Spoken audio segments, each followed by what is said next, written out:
चाहता कि आप हाथ उठाकर उसकी तमजीद करें। वो नहीं चाहता कि हम उछलकर उठकर खुदावंद को जलाल दें, क्योंकि इन सब चीजों से इब्लीस का मंसूबा आपके बदन के अंदर क्या हो जाएगा? फना हो जाएगा। खुदा ने इस बदन को क्या कहा है? शाबाश, पिछला जुमा, आज दूसरा सेशन है इस कलाम का। हमारा बदन क्या है? खुदा की। हमारा बदन खुदा की क्या है? कोई हैकल वाली आवाज नहीं आ रही यार, फील भी नहीं आ रहा। हमारा बदन खुदा की क्या है? अच्छा, मैं ऊंचा बोलूं तो आप ऊंचा बोलेंगे। बहुत अच्छे। हमारा बदन खुदा की, हमारा बदन खुदा की, हमारा बदन खुदा की क्या है? ऐसा हम क्यों नहीं कह पाते जैसे रूह कहती है? हम ऐसे लश्कर की तरह क्यों नहीं ललकारते? क्योंकि हमारे बदन खुदा की हैकल नहीं है। हमने इनको कभी रास्ता ही नहीं किया। यहां खुदा की ना बंदगी, ना इबादत, ना कलाम है, तो ये कैसे खुदा की हैकल हो सकता है? यहां खुदा को काम करने दें अपने अंदर, खुदा के साथ वक्त गुजारें।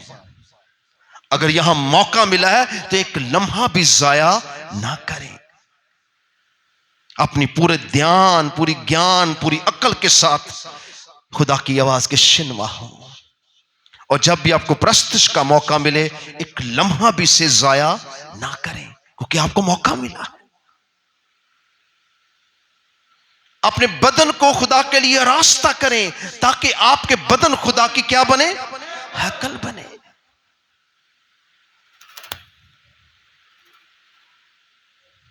जब तक आप अपने बदनों को खुदा की बादशाही के लिए तैयार नहीं करेंगे, आप हरगिज रैप्चर नहीं हो सकते।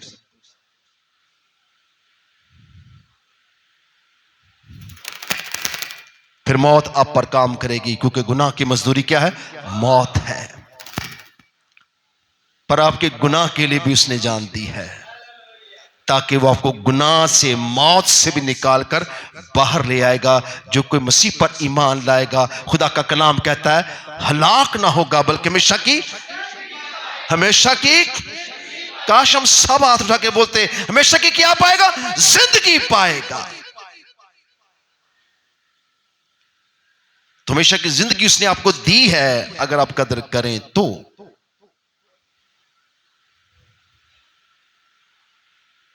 इब्लीस ने बहुत सी कौमों को बेवकूफ बनाया हुआ है,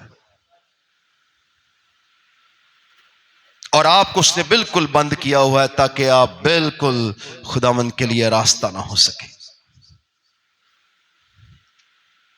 मगर आपको इस जमूत से निकलना पड़ेगा। आपको इस अकल से, जिस्म के कामों से, इसकी फानी तमाम तस्वीरों से आपको निकलना होगा, क्योंकि आप खुदा की खास हैं। खुदा ने आपके बदनों को खुदा की क्या कहा है? हैकल कहा है।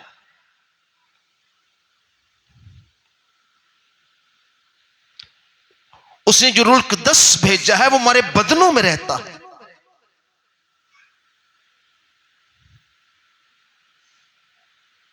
जब आप का बदन आरास्ता नहीं होगा, तो रूह कुद्दस आपको कैसे मिलेगा?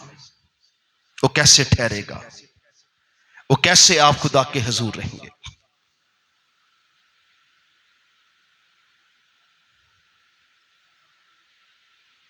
आइए पाक खुदावंद के लिए जोरदार हाथों से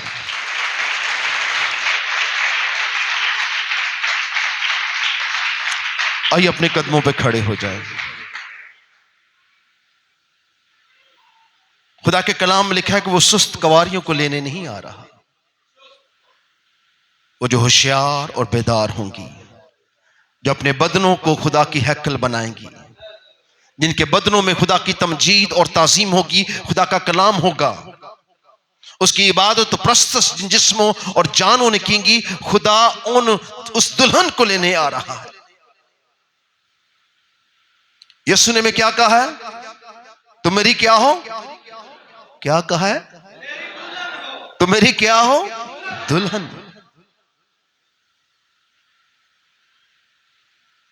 मियां बीवी को एक बदन कहा गया है, दूल्हा और दुल्हन को भी एक बदन कहा गया है।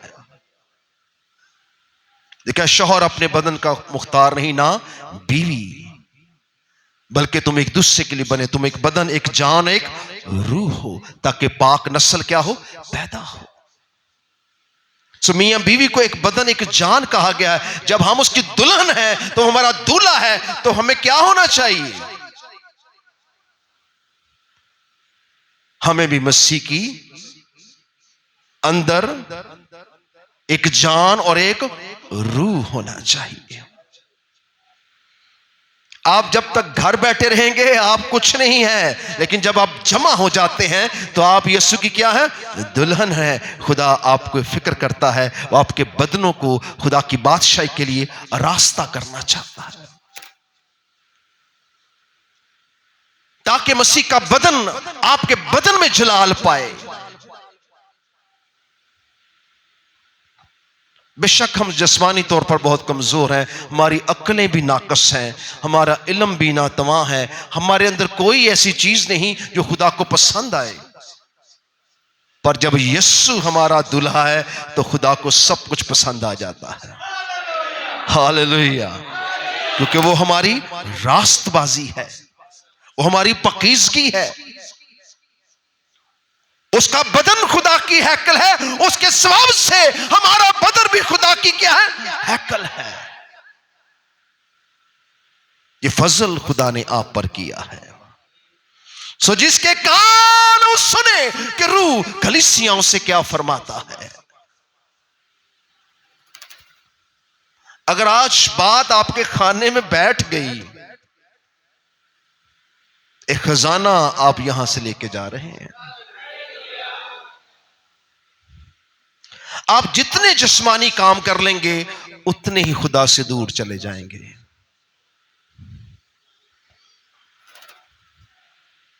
और आप जितना खुदा के करीब आ जाएंगे आपके जिस्मानी काम कम हो जाएंगे।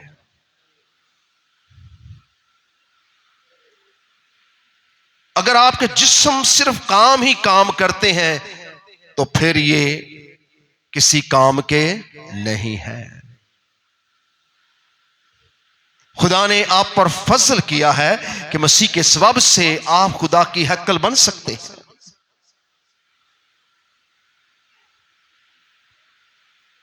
और अगर आप नहीं बनना चाहते तो आपसे बड़ा बदनसीब कोई नहीं है। यीशु ने कहा, मैं इस हैकल को गिरा सकता हूं और फिर 3 दिन के बाद क्या कर सकता हूं, खड़ा कर सकता हूं। क्या वो यीशु की बात को समझ सके? उन्होंने कहा, हो ये मुकद्दस 40 वर्ष में तैयार हुआ है। ये शख्स कहता है 3 दिन में मैं गिरा कर खड़ा कर सकता हूं। क्या वो यीशु की बात को समझे? नहीं, क्योंकि वो जिस्मानी चीजों को देखना और बनाना और उसको समझने की सलाहियत रखते थे। यीशु ने अपने बदन के लिए कहा था, वो जानता था कि मेरा बदन खुदा की हैकल है। उसने अपनी बाबत ये कहा था और उसने आपकी बाबत भी यही कहा है। हमारे बदनों की, हमारे जिस्मों की, हमारी अक्लों की, हमारी रूहों की कोई हैसियत नहीं थी जब तक मसीहा हमारे पास ना आए। उम्मतें और कौमें तरसती हैं कि खुदा की हजूरी हमें मिले।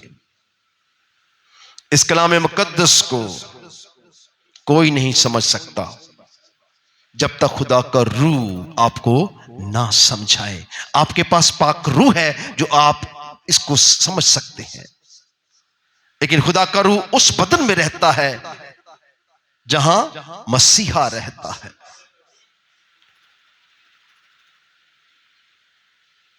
रूह कुद्दस के बगैर ना मैं सुना सकता हूं, ना आप समझ सकते हैं, ना आपको समझ दे सकता है। तो यीशु की बात को ना समझ सके, वो आपस में कहने लगे ये शख्स कैसी बातें करता है। लेकिन ये भेद उसने आपके लिए रखा था जबकि आपका वजूद भी नहीं था। ताकि आज आप खुदा के भेद को जान सके, क्योंकि आपका बदन उसने खुदा की क्या ठहराया है? हैकल ठहराया है। ईद पेंतिकोस्त के दिन उसने शिगिर्दों के बदनों को हैकल बना दिया और वो गूंज उठे। वो गैर जुबान फटती हुई जुबानें आग उन पर नाज़िल हो गई और वो बुज़दिल दिलेर हो गए।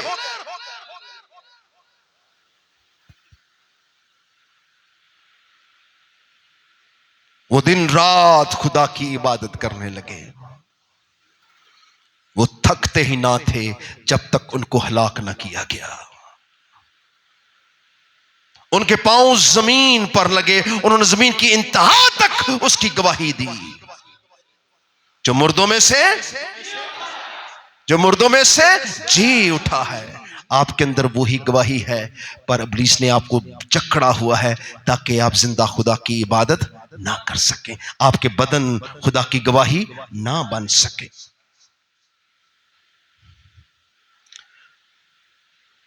आपकी सेहत की खराबी आपकी नालायकी की वजह से है। आपके हालात की तंगदस्ती आपकी अपनी सुस्ती की वजह से है। आपकी तरक्की ना करने की वजह आपके बदन खुदा की हैकल नहीं है।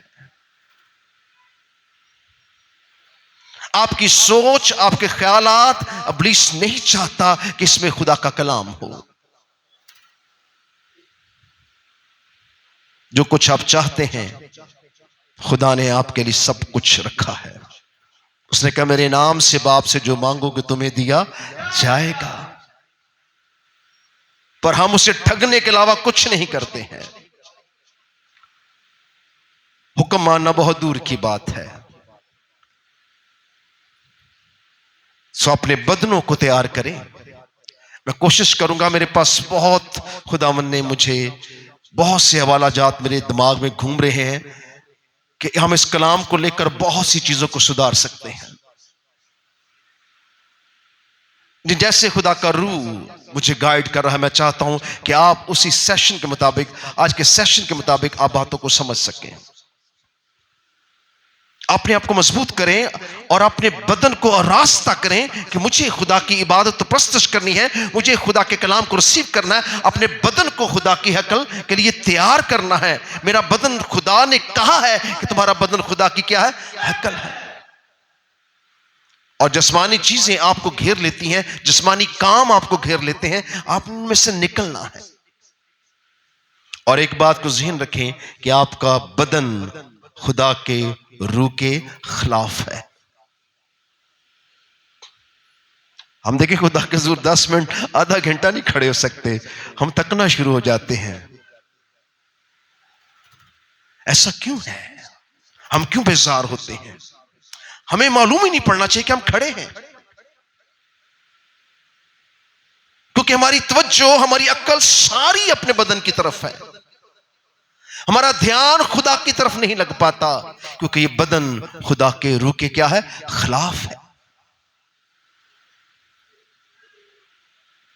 सो जिस दिन आप इसके खिलाफ हो गए, उस दिन खुदा का रूह ठहर जाएगा। Hallelujah, hallelujah. सो मुखालफत जिस्म जान के अंदर जंग की मानद है, क्योंकि इब्लीस को ये जिस्म चाहिए ताकि वो आपको फना करे। वो जानता है ये जिस्म फानी है, जो रूह इनके अंदर है वो फानी नहीं है। इसलिए वो आपके बदन को कमजोर और फानी रखता है, उदास रखता है, परेशान रखता है, मसरूफ रखता है, गंदगी से भरा रखता है, उन बातों से जो खुदा के कलाम की शरीयत के खिलाफ है आपके अंदर ठोंसे रखता है, और गुनाह और बदी में आपको ललचाए रखता है, ताकि आपके बदन खुदा की हैकल ना बन सके। बहुत सी कमजोरियां इस बदन में आ जाती हैं।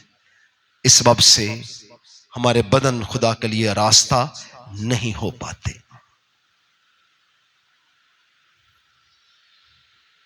अपने आप को झिझोड़ें, ख्याल करें। खुदा का कलाम कहता ख्याल कर तू कहां से गिरा है, तौबा कर और अपने आप को क्या कर? दोबारा खड़ा कर।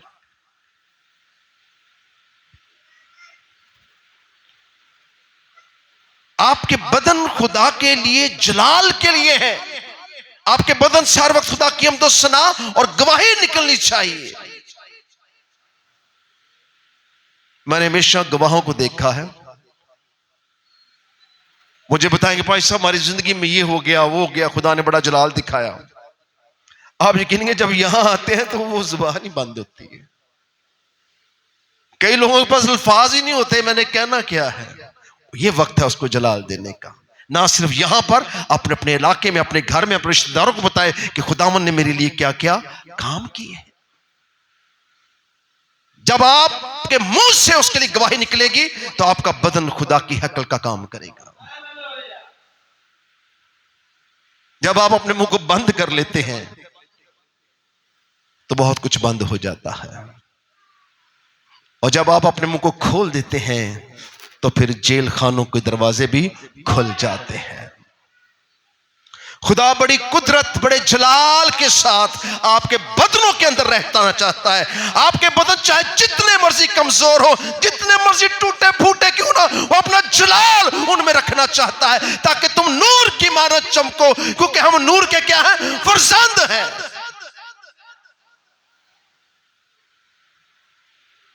आओ उम्मतों और कौमों को दावत दे, आओ जिंदा खुदा की इबादत करें। जब आपके बदन ही खुदा की हकल नहीं है तो आप दूसरों को क्या दावत देंगे? मत डरें, खौफ ना खाएं, तेरे खुदा के सिवा कोई खुदा नहीं है। खुदा के कलाम ने क्या, जान देने तक वफादार है, मैं तुझे जिंदगी का ताज दूंगा। देख उसकी आवाज में कैसी ललकार है कि मुर्दे भी उसकी आवाज को सुनते हैं। जो जीवन आपको मिला है इसे जाया ना करें, जो सांसें आपको मिली हैं इसको जाया ना करें, जो वक्त आपको मिला है इसको बिल्कुल जाया ना करें। आप इतने बड़े खुदा के लोग हैं कि आपको कब्रों में भी रहने ना देगा, और जो जिंदा रह के इबादत करेंगे उनको तब्दील कर डालेगा। हवा में उड़कर उसका इस्तकबाल करें, क्योंकि आपका खुदा आने वाला है, यीशु आने वाला है। एक खुशी की लहर आपके चेहरे पे नहीं नजर नहीं आती, एक शादमानी आपके अंदर नहीं है, क्योंकि आप खुदा के इरफान से वाकिफ नहीं। मसीहों के चेहरे ऐसे शदाब लाल और खुशी के मारे होने चाहिए, क्योंकि जो खुशी आपके साथ पास है वो उम्मत और कौम के पास नहीं है। उसने कब कहा कि वो मुर्दों का खुदा है? वो तो जिंदों का खुदा है।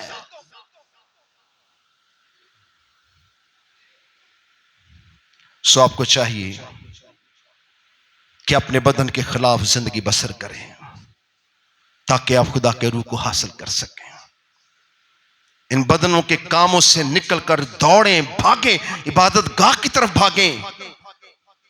बरकतें आपका इंतजार कर रही हैं, आसमान आपके लिए खुल सकता है, कैद के दरवाजे खुल सकते हैं, बेड़ियां टूट सकती हैं। हर एक जुआ जो इब्लीस ने आपके गिर्द, आपके बच्चों के गिर्द, आपके खानदानों के गिर्द, आपकी जिंदगी में बांधा, वो टूट सकते हैं अगर आप जिंदा खुदा की इबादत करें, अपने होठों के फलों से उसको जलाल दे। देख, जलाल का बादशाह जिंदा है और अब तक क्या रहेगा? जिंदा रहेगा।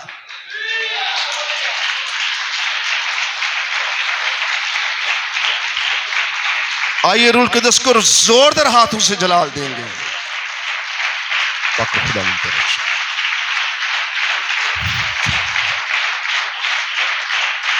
अपने बदनों को खुदावंद के लिए रास्ता करें, इस सुस्ती की जिंदगी से बाहर आए, इस मौत की वादी से बाहर आ जाए, क्योंकि तेरा खुदा जिंदा खुदा है। कितनों को बरकत मिली है, कितनों को बरकत मिली है।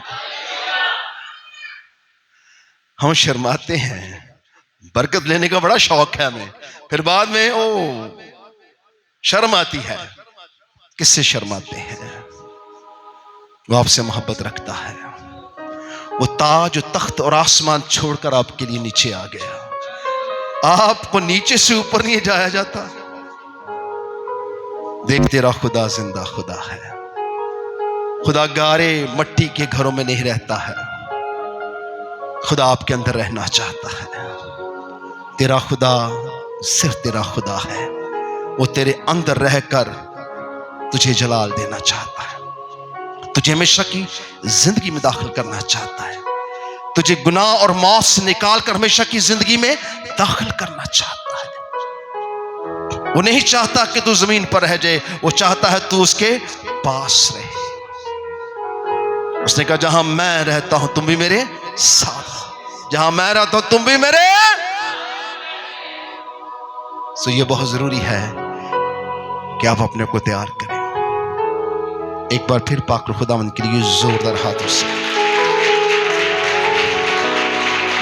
सो आज का कलाम न राह के किनारे गिरे, न झाड़ियों में, न पथरीली जमीन पर।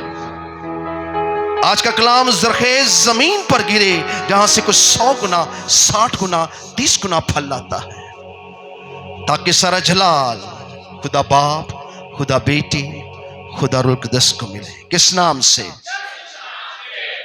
इतना कुछ सीखने के बाद